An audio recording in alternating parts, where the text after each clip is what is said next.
Hey yo, it's time to roar, get loud, let's ignite. Jeremy B in the house, we keeping it tight. Every weekday at 11, we ready to ride. Lions Talk Live, come and join the pride. Waking up early, it's that morning grind. Tune in to the show, leave the troubles behind. Jeremy B's the king, with the voice like thunder. Every word he spits, it's a lyrical wonder. Got the lions around, sharp and fierce. When we hear one pride, you can't help but feel your heart pierce. Talking all the topics, keep it real, keep it raw. With a lion's mentality, we're ready for the roar. One pride, it feels right. Jeremy B bringing the heat, morning light. Every weekday at 11, we taking flight. Lions Talk Alive, yeah, we ready to bite. One pride, hear us loud. Jeremy's in the zone, making us proud. This is a Huddle Sports Network broadcast. You can find us on Roku TV, Amazon Fire TV, Facebook, and of course YouTube. Get all your NFL news here first. What up, though? It is Lions Talk with Smoke and Jeremy B. It is your lunchtime place to get your Lions news. How's everybody doing today? I wish I felt better. I'm going to be going back to bed shortly. There, I've been most of the night and all morning.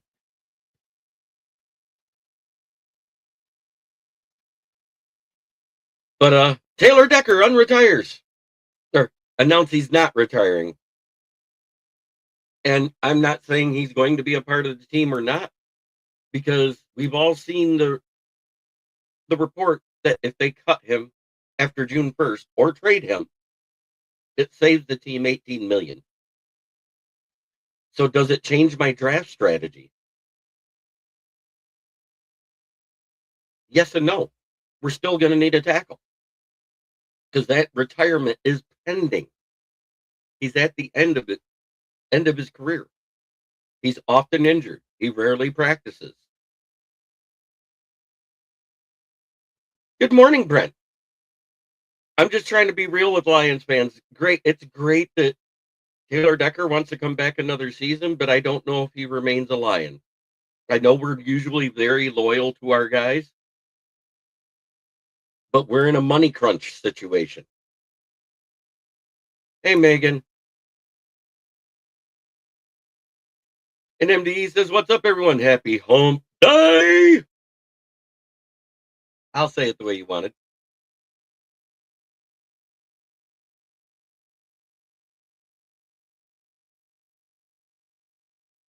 We already met with Jay Sean Barham. I like him. I think they're both on. Rashawn Berry is a good defensive tackle, but he's a little undersized. And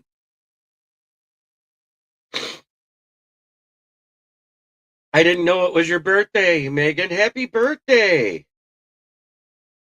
I just woke up at 11 a.m. and I'm just getting around, so I haven't even looked at my Facebook notifications yet. Happy birthday, Megan. Sorry. Wasn't trying to offend you.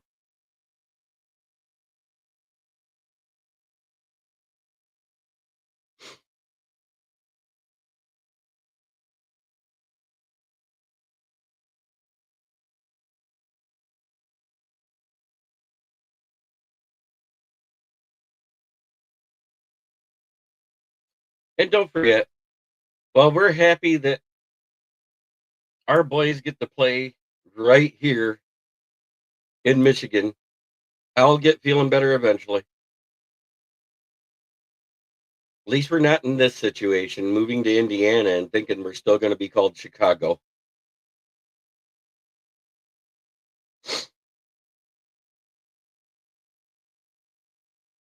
That shit won't fly.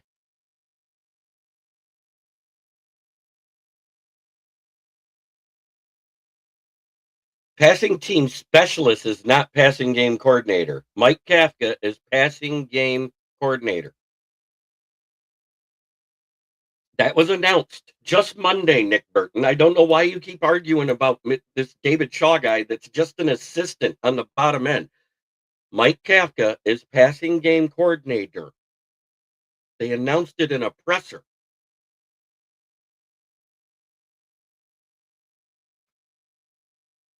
A passing game specialist is the passing team specialist. I don't even know what that is. Is he the guy that hands Jared Goff the ball at practice? I don't know.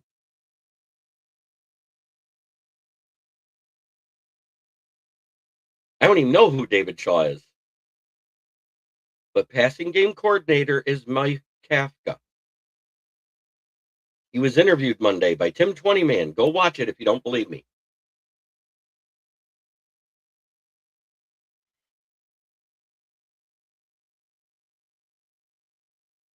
Passing game coordinator is the one that draws up all the plays for the passing game and puts the 15 to 20 passing plays in there.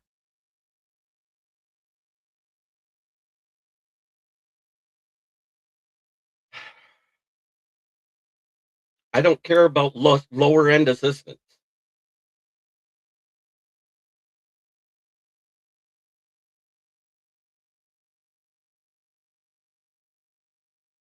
I know that our old tight ends coach was the passing game coordinator, and he went to Iowa State, so that was a vacated spot. He was our tight ends coach.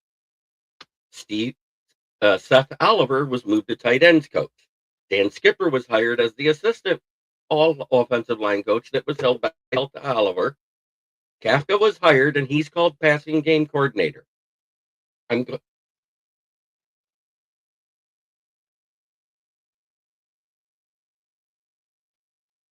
I don't know if he does, because do we really want to extend them out and restructure them? Because that's what that means. You're talking about restructuring and pushing more void years down the road, which hurts the cap longer.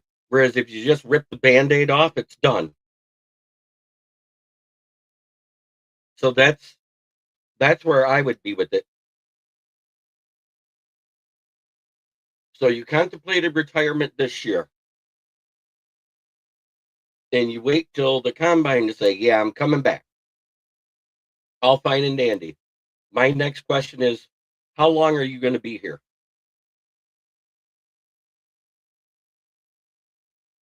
With being sick, I can't. If you have a fever or any of that stuff, which I have, you can't go.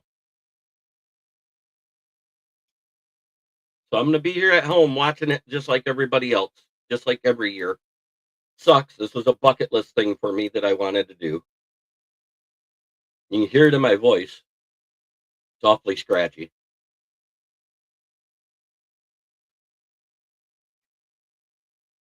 So I'll be here doing my shows every day as usual. Um, that is not a question for a sports show. You're gone.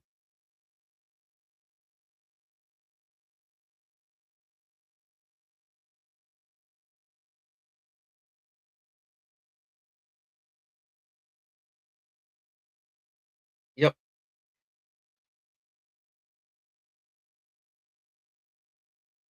Okay. Keep the questions and comments sports related, because the disgusting stuff doesn't fly here.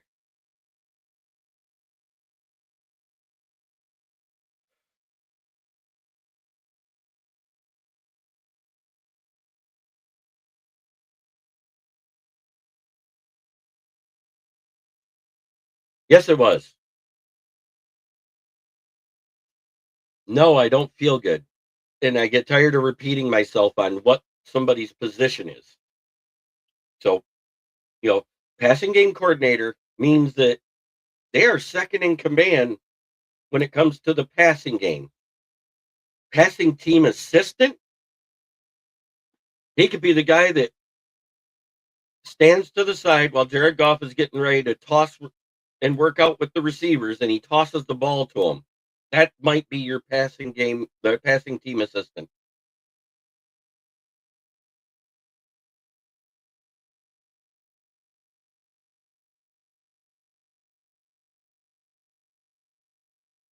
Yeah, exactly. You know, guys like Drew Shelton and a few others that are further behind.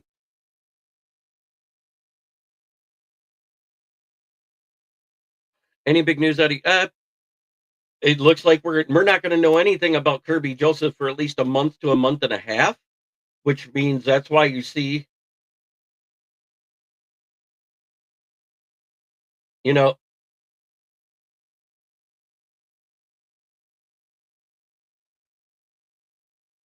Thanks, Ginger.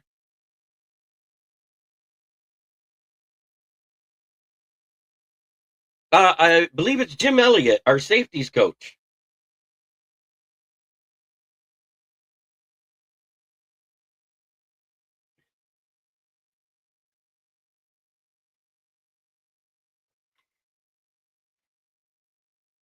So far, we have met with a plethora of guys throughout these bowl games and after the thing, after the college season was over. At the Shrine Bowl, we met with Caden Proctor. They got him listed as edge, and he's a tackle. I don't get that. He did not play in this game, but the Lions met with the Lions while there to support his teammates and brother. Landon Robinson, defensive tackle of the Navy. Andre Fuller, cornerback Toledo. Brian Parker, center of Duke. Peter Nigra, center of Louisville. And Garrison Grimes, long snapper BYU.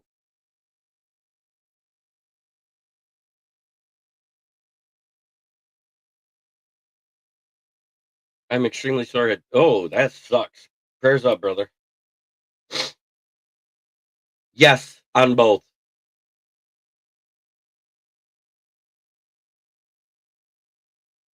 The associate head coach is most.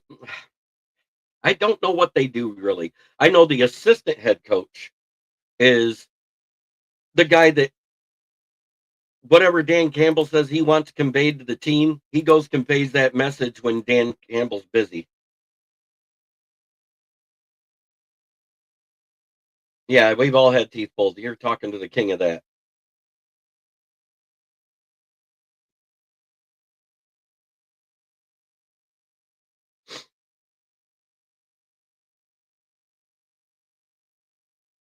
It'll be nice, Nick.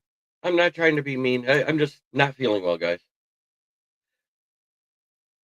Did I go through that list of the Shrine Bowl? Yeah, I did the Shrine Bowl. HBCU Legacy Bowl was Travonta Abner at tight end, Ronnie West, wide receiver out of Clark Atlanta, Roger Smith, offensive lineman, South Carolina State, Dalen Long, defensive back, Norfolk State, Vincent Bird Jr., offensive line, Norfolk State, Jake Zeller, punt out of Washburn, and at the Dream Bowl, and Tamarius Puda Walker, defensive tackle out of Memphis. At the American Bowl, we met with Austin Leusa, guard BYU, Azilian Hamilton, cornerback Fresno State, Nasir Bowers, cornerback Toledo, Silas Walters, safety Miami, Ohio, Mason Woods, linebacker Kent State. At the College Gridiron Showcase, and I believe that's the one that John Gruden helps run, Blake Bosma, tight end, Western Michigan, Caleb Ramshur, running back Nevada, Jaheim Joseph, safety UNLV, Trevor Randall, safety Prairie View A&M. So if you look at that, it looks like they're prepping to look at a safety in the draft, at least. At the Hula Bowl, it was Shad Banks, linebacker out of UTSA, Michael Heldman, edge, Central Michigan, and Nathan Voorhees, edge, Ball State. Wondering if he's any relation to Jason.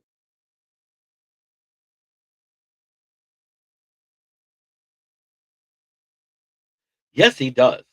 And that's why I don't understand why everybody says, oh, he'll probably be a guard because of his size. You know, he moves like a tackle. He moves like a swing tackle, no less.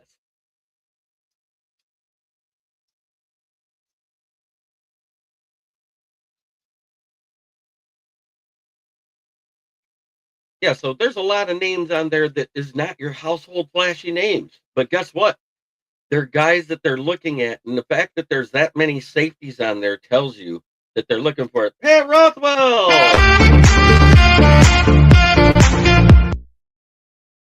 Good to see you, brother.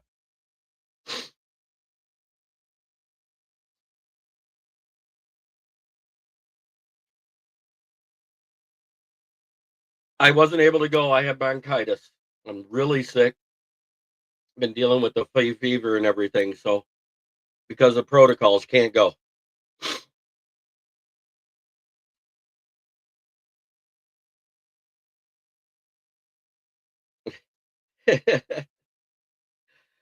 Hey, gun guy, good to see you.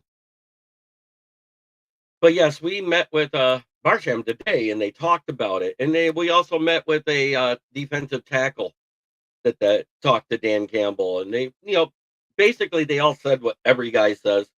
Oh, I love his energy. When they said, "What's it like to meet Dan Campbell?" You can tell he truly cares about his players. He has great energy.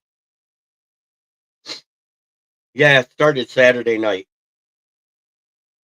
You can hear it in my voice. I'm a lot raspier than usual.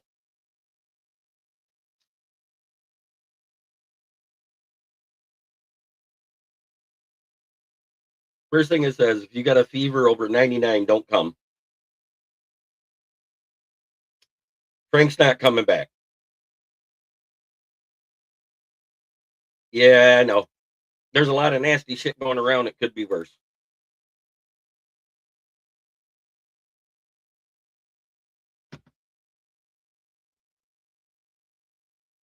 I'm interested to see who all else we talk to today because this is the last day of the interview process. The workouts start tomorrow. I believe that's linemen and linebackers.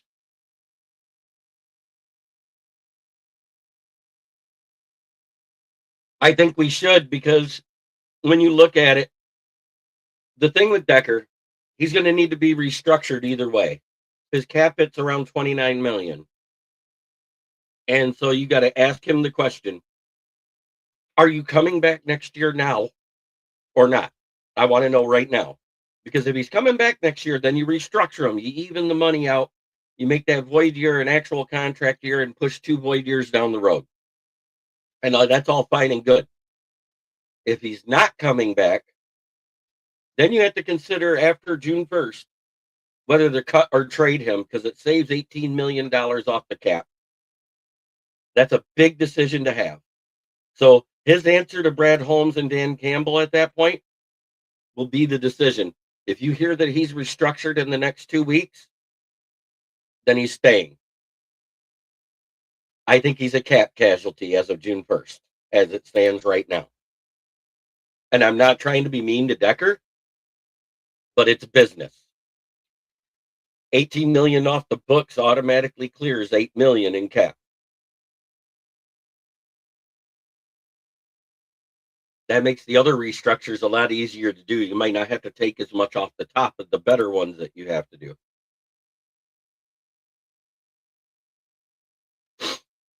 Yeah, I think Proctor is who they're targeting right now, and he'll probably be there because he's like the 23rd to 29th prospect, depending on what board you look at. And it really makes the most sense. You got Sewell locked up to 2029 already, or 2020, yeah, 2029. He could, but if they end up cutting him, like I said, at June 1st, that's then he'll retire as a free agent, but his last season would be as a Lion. I kind of agree with you there because Alex Highsmith, his level of play is still decent, but it came down. And Nick Herbig has been coming up big for you guys. Trade him while he's still got value. Don't hold on to him too long. And I'm pretty sure DJ Rader and Alex Anzalone are gone because there was 3 franchise tags we could have done by yesterday. And we didn't do any of them. AQM, DJ Reader, Alex Anzalone. And people saying they only want to give AQM what he made last year again. Right. If he says he's going to play, then you do the restructure and you extend his contract another season. If he says he's not sure if he's coming back next year, you're doing a disservice keeping him on the books to the team and the future of the team, in my opinion. So that's a discussion between Taylor Decker, Brad Holmes, and Dan Campbell they need to have. And that's where I'm at on it because I'm looking at it from the business side. And we've all talked about this, that if he came back, he may not even end up on the roster because it saves $18 million to get rid of him after June 1st.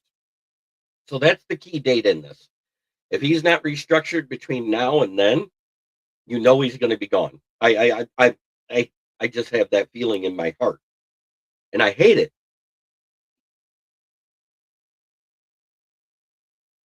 But he rarely practices anymore. He does miss games.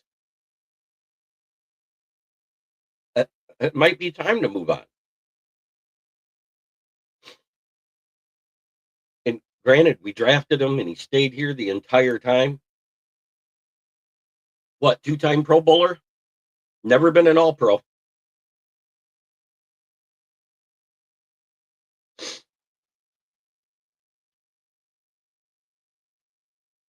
Oh, I said he's playing at a high level. I didn't say he was playing at a great level. There's a difference.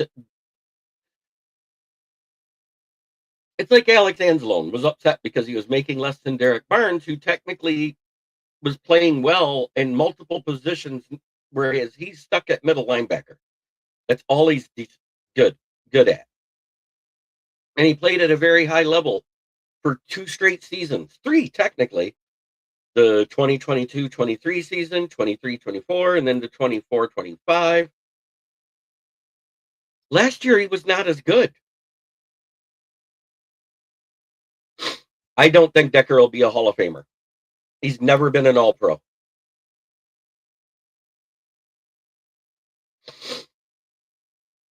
Ragnall will probably be an All-Pro because once he took over center, he was in the top 10 to top 5 every year he was in. Oh, yeah, no problem. Hey, you want to talk about the Pistons? I got you. Number 1 in the East, number 1 in clutch wins, number 2 in defensive rating, number 1 in steal, and I believe that's number 1 in blocks.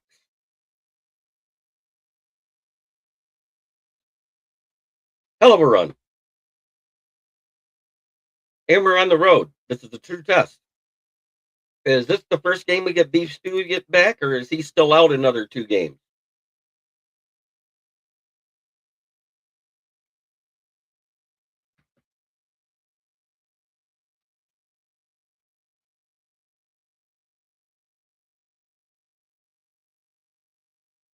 As soon as I saw this one, as soon as I saw this one, I said, watch, the Lions are in Munich. A week later, boom, we're in Munich.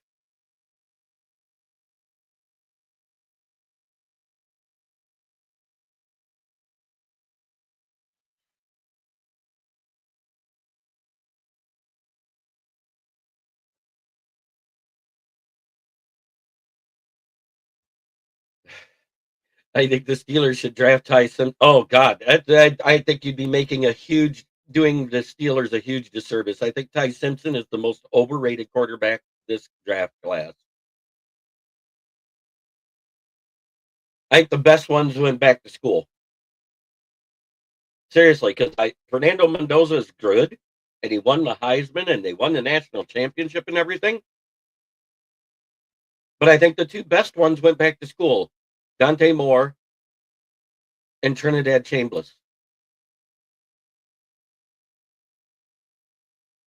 Now, what the NCAA is doing to Indiana, it's kind of ass backwards, because the safety that filed the injunction won his case to come back to school and play for eligibility. And the NCAA is talking about vacating their wins, but not taking their title, because he won his case and he was able to play, but they don't like it because they didn't approve it. They could do the same thing to Ole Miss next season, and then there's a precedent. And if they win the title with Trinidad Chambliss, take it away from them.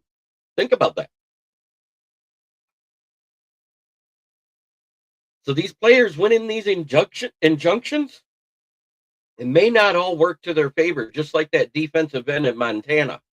Even though he's actually going to college still, he's doing graduate studies there. He may be 9 years in the league, but he spent 5 years injured. This is only his fourth year of eligibility or his fifth year of eligibility, whatever it is. I think the 1 year he played too long and it was considered a year of eligibility, but he still got hurt and it was an injury shortened season. And he's been healthy the last 3 seasons with University of Montana, the kid out of USC that's a defensive end. But think about that. You could win a title, but all the wins get vacated. So that wire-to-wire record for Indiana. Yeah, I knew it was like I knew he was getting close. I think it's only 2 more after. I think this will be the fifth game he's been out.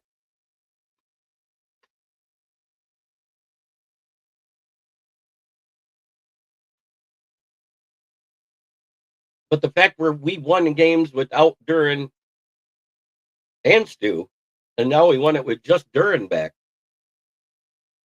This team has been playing hot.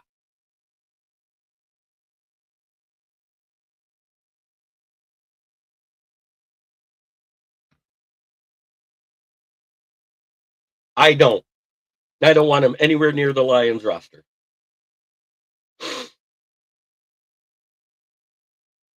I think drafting a backup makes a lot more sense than paying somebody anywhere from $15 to $20 million a year at minimum.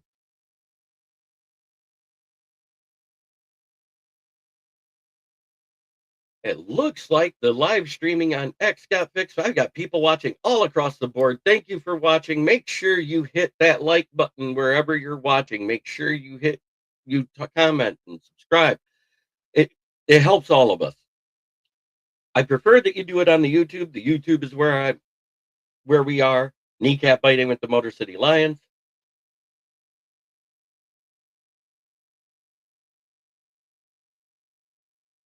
Right there's the QR code to get you there. If you're on Twitter or Facebook, make sure you subscribe. Make sure you comment. Make sure you like. Hit the bell for notifications. It is time that I do what MDE loves me to do. 7 rounds of his 3 favorite words in the world to say.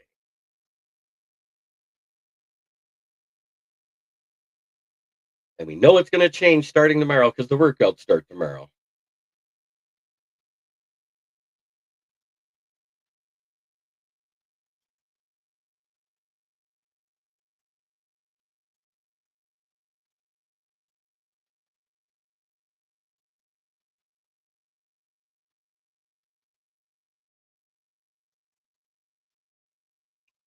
And away we go.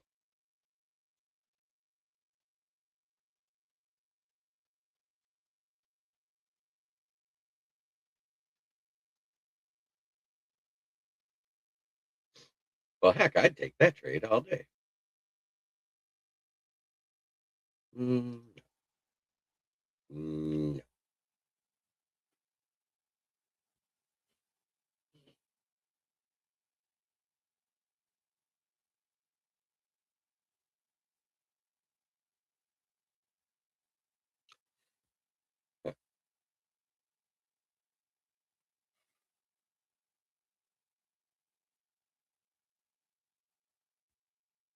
mm.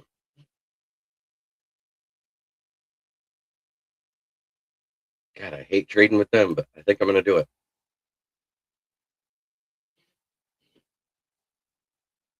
I'm rejecting it.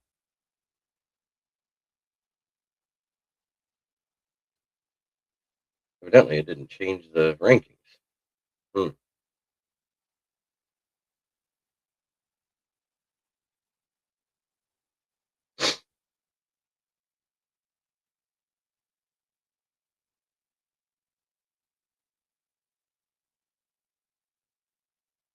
No. I like the fact it added that. Jalen Kilgore at 118. Yes, sir.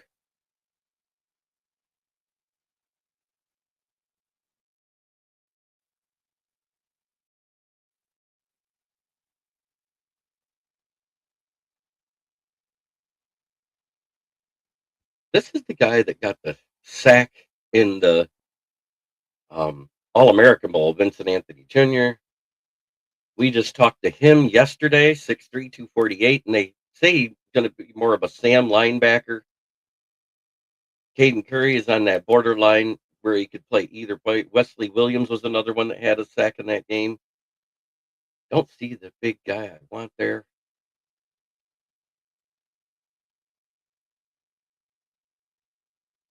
Andre Fuller, 6'1", 201. This is somebody we just talked to.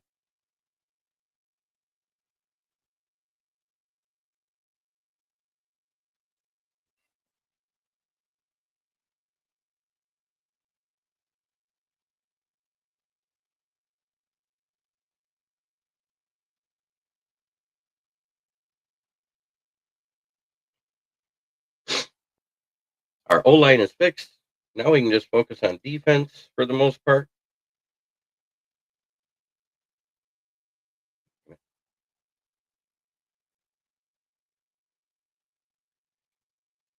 Only got 2 picks left.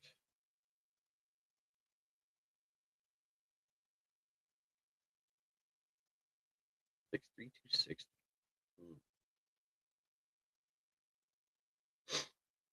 Why not? And here's where I take the guy that I think we should grab late.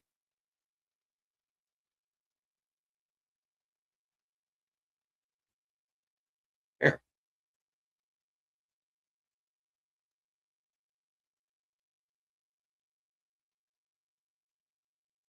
Oh, I got the last pick in the draft too. Oh, let's go defense. Let's go corner.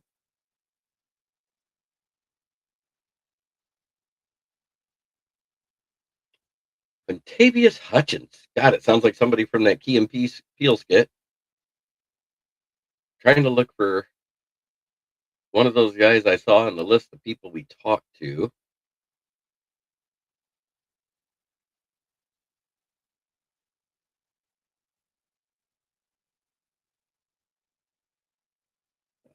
There we go. I think that's overall a solid draft.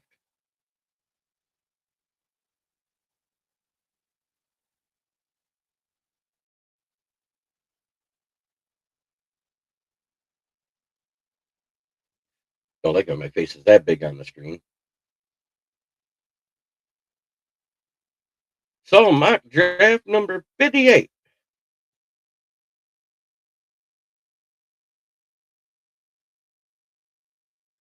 The results are in.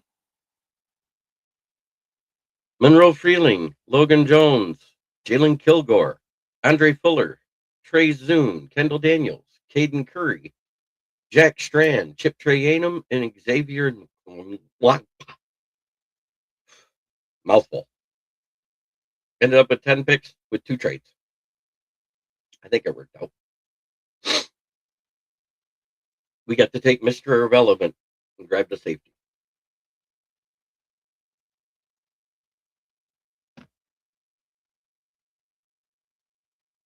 But this has been your lunchtime Lions Talk with Smoke and Jeremy B. I will be back tomorrow. We'll talk about what we saw at the combine so far. I'll be paying attention with the tracker on my tablet, following the Lions news with my phone. And when both Brad Holmes and Dan Campbell says we're month and a half out, knowing anything on Kirby, we already know what it's going to be with Brian Branch because the Achilles tendon tear surgery, it's always 10 months to a year's of rehab. So it's end of October, maybe early November at the earliest we see him. Whereas Kirby, with him not getting the surgery to fix a cartilage issue that doesn't repair itself and opting for acupuncture, I think that was a mistake. And we may have to consider we might be going out. We might be missing out on our 2-time All-Pro safety, Kirby Joseph, this season. And it might be going forward. And that is why I would bring somebody back, at least re-sign Avante Maddox, possibly Thomas Harper, and add depth in Ife Melifonwu, a person who's been familiar with our system that really hasn't changed that much.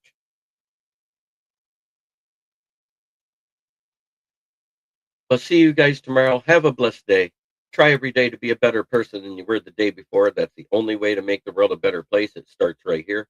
Much love to everybody in the chat. Have a great day, everybody.